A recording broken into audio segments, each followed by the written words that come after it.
Electro homeopathy बंधुओं को doctor Sudam Prasad Singh का प्रणाम। पौधों के फार्माकोलॉजी के क्रम में सीरीज में आज मैं unofficial pharmacopoeia of electro homeopathy के भाग 1 के पौधों का फार्माकोलॉजी में पौधा कोड नंबर 2 के विषय में बताऊंगा।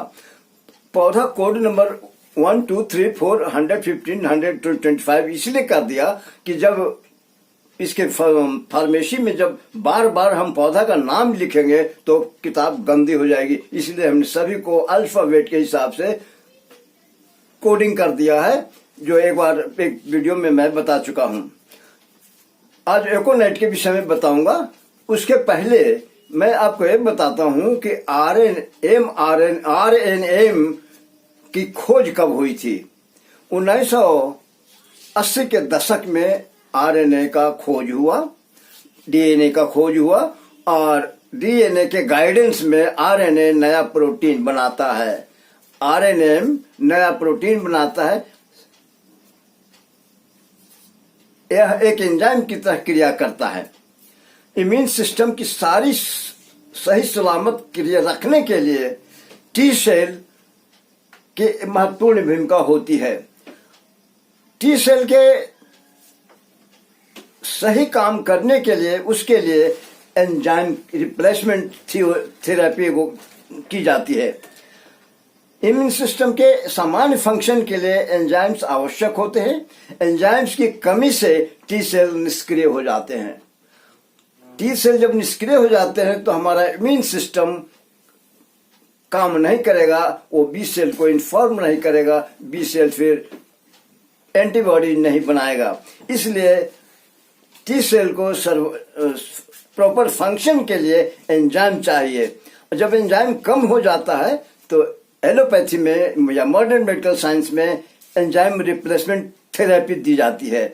मतलब बोन मैरो ट्रांसप्लांट किया जाता है और तब वो बोन मैरो भाया नर्वस सिस्टम हाइपोथैलेमस से टी सेल का निर्माण होता है और टी सेल फंक्शन में आता है। उसके फंक्शन के लिए, सेल के फंक्शन के लिए भी एंजाइम चाहिए, जो इम्यून नए वैक्सीन वाले लोग mRNA का इस्तेमाल करते हैं। एक्चुअली अब तक जंतु के mRNA को ही उन्होंने लिया है। जैसे मुर्गी का अंडा, किसी भी पक्षी के अंडे में, सेल में, कच्चा अंडा में आरएनए होता है, उसमें से आइसोलेट किया गया और उसे वैक्सीन बनाया गया। एक समय था जब गाय को मारकर ही भ्रूण से सीरम लिया जाता था और उसके आरएनए आइसोलेट करके वैक्सीन बनाया गया। तब जब से भाजपा सरकार आई है तब से कहा कि नहीं भाई, दो जंतु को एक साथ मार दिया जाता है, तुम दूसरा रिसर्च कुछ करो। तब लोगों ने रिसर्च किया, नवजात बछड़े के सीरम से आरएनए लिया। यानी हर हालत में जो भी वैक्सीन बनती है उसमें एंजाइम होता है। उसका रूप क्या होता है? Ribo nucleic acid messenger. यानी कि हर जीव की कोशिका में आरएनए होता है और उसको अगर एंजाइम का अभाव हो जाए तो आरएनए का एंजाइम का काम नहीं करता है, टी सेल काम नहीं करता है। तो इलेक्ट्रो होम्योपैथी उस एंजाइम को पौधों से लिया है। आपको बताया कि RCI 14 में 64 प्लांट का इस्तेमाल किया गया है, उसमें से वो अपना काम करता है। अब मैं फार्माकोलॉजी का एकोनाइट के विषय में बताने जा रहा हूं। इसका पौधा कोड नंबर 2 है। इसका बोटेनिकल नाम एकोनाइट नेपलस लिनियस है। एकोनाइट जाति का नाम है, नेपलस प्रजाति का नाम है और लिनियस बॉटनिस्ट का नाम है जिसने इसको इनलिस्ट किया। अब नेपलस एकोनाइट के जैसे एकोनाइट फेरक्स, एकोनाइट रेडक्स, ये सब अलग अलग एकोनाइट के ही हैं, अलग अलग प्रजातियां हैं। यह किस फैमिली का है? एकोनाइट रेनुनकुलेसी फैमिली का है। विभिन्न भाषा में इसको क्या कहते हैं? हिंदी में इसको सफेद वचनाभ कहते हैं, संस्कृत में वत्सनाभ कहते हैं या अतिविशा कहते हैं। बंगला में भी अतिविशा कहा जाता है। पंजाबी में, गुजराती में इसे अतबखनी कहा जाता है। क्या अतबखनी, और कश्मीरी में बनवल नाग कहा जाता है। पंजाबी में दुधिया बीज कहा जाता है। कन्नड़ में अतिविशा, तमिल में भी अतिविशा, और फारसी में बजितुर्की कहा जाता है। नेपाली में विशा तलाबेशा होता है, और कॉमन नाम इसका मॉन्क्सवुड है। इसका उपयोग किस में होता है? MR37। MR का मतलब है मैटीरियल मेडिसिन 37, मैटीरियल में 37 ही मेडिसिन है। उससे अलग बताने के लिए किसको? इलेक्ट्रो कॉम्प्लेक्स होम्योपैथी को अलग बताने के लिए म्यूनिख स्थित जर्मनी के थियोडोर क्रॉस ने इसको मैटी के लिस्ट में से जोड़ा है। आज भी हम उसको इस्तेमाल करते हैं, इसलिए करते हैं कि इसके जो फिजियोलॉजिकल एक्टिव सब्सटेंस से जो रिजल्ट आया है वो काफी विश्वसनीय है, और कैसे काम करता है इसको हम आपको प्रैक्टिकल करके बताएंगे। और ऐसा जरूरत क्यों पड़ी? थियोडोर क्रॉस को इलेक्ट्रो कॉम्प्लेक्स होम्योपैथी को अलग बताने के लिए आवश्यकता क्यों हुई? इसलिए हुई कि प्रथम विश्व युद्ध 1914 से लेकर 1918 तक इलेक्ट्रो होम्योपैथी रेमेडीज की सप्लाइयां यूरोपीय कई कंट्रियों में रोक दिया गया, बाध्य हो गया, और तब लोगों को मैटी रेमेडीज नहीं मिल पा रही थी। तो थियोडोर क्रॉस के विषय में मारियो वेंटुरारी जानता था कि हमारे लिए रिट्टी में काम किया, उसको फार्मूला मालूम था, और भारत के कंकनाडे मंगलूर में अगस्त फादर मूलर को भी हमारा फार्मूला मेरे पिताजी ने भेजा, और हमने भी गलती से भेज दिया है, इसलिए वो बनाएंगे। इसलिए चूंकि 7 दिसंबर 1887 में मैटी ने एक दस्तावेज बनाया था, अपने हाथों लिखा था, उसमें सारी प्रॉपर्टी के साथ साथ फार्मूला का दायित्व वसीयतनामा मैटी ने लिख दिया था। उसने उस वसीयतनामा का हवाला देते हुए थियोडोर क्रॉस को कहा कि आप नहीं बना सकते हैं, इस पर मेरा मैटी रेमेडीज के फार्मूला पर मेरा पैतृक अधिकार है। उसको चूंकि मैटी रेमेडीज ने हम इसमें इलेक्ट्रो कॉम्प्लेक्स होम्योपैथी जोड़ दिया। होम्योपैथी ध्यान दीजिएगा, इलेक्ट्रो होम्योपैथी, इलेक्ट्रो होम्योपैथी में हम जो होम्यो इस्तेमाल करते हैं उसका अर्थ होम्योस्टेसिस होता है, और होम्योपैथी मानी लाइक योर टू लाइक, उस सेंस में होम्योपैथी आता है। उसको अलग बताने के लिए उसने इस पौधे को जोड़ दिया और कहा कि अब ये मैटी रेमेडी नहीं है, आपके मैटी रेमेडी में ये पौधे शामिल नहीं है, हम अलग ऐसे हैं, हमारा इलेक्ट्रो कॉम्प्लेक्स होम्योपैथी अलग है। इसे बताने के लिए उसको जोड़ना पड़ा।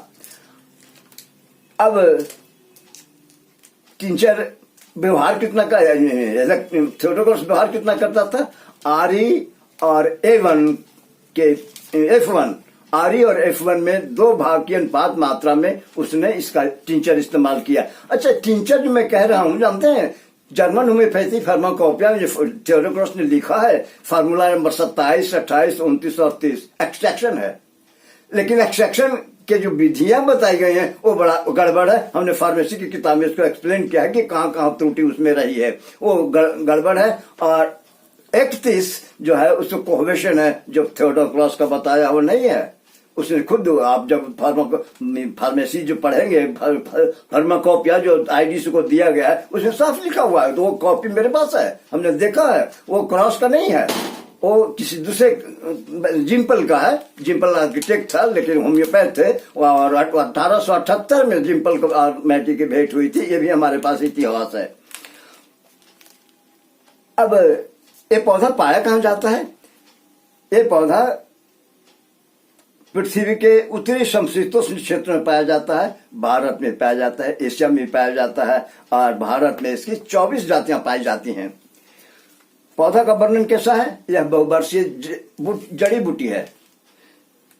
इसका जड़ों वाली बूटी यह बहुवर्षीय है। एक बार पौधा लग जाता है तो उससे जड़ निकाल के दवा के इस्तेमाल में आता है, पौधा ज्यों का त्यों रहता है। इसका तना कड़ा होता है, सिंगल होता है, इसमें ब्रांच नहीं होते हैं।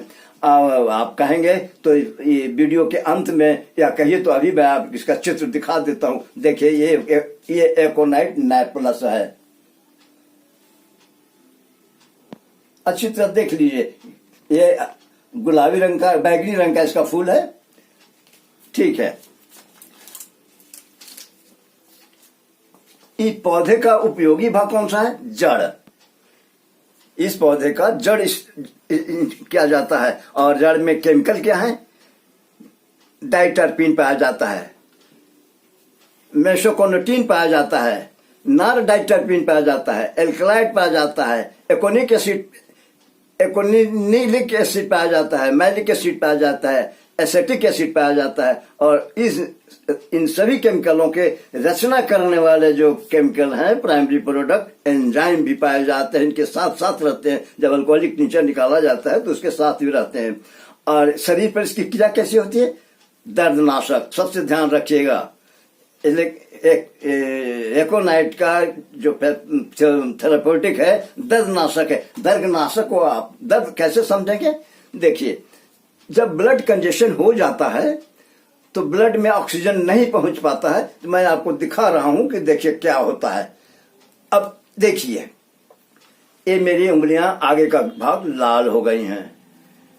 थोड़ी देर के बाद अगर बांधे रह जाऊंगा तो नीली हो जाएंगी। यहाँ ऑक्सीजन इस सेल को, ब्लड सेल को नहीं पी पा रहा है, आर्टरी बंद हो गई, सेल को ऑक्सीजन नहीं मिल रहा है। जब सेल को ऑक्सीजन नहीं मिला तो परेशान है, वो साइड के बगल के सेल को कहता है कि देखो हमें परेशानी हो रही है, ऑक्सीजन मुझे नहीं मिल रहा है। तो भाया नर्वस सिस्टम वो इंगित करता है, यहाँ पेन होने लगता है। अगर ये स्थिति है, यानी इन्फ्लेमेशन हो जाता है, सूज जाएगा।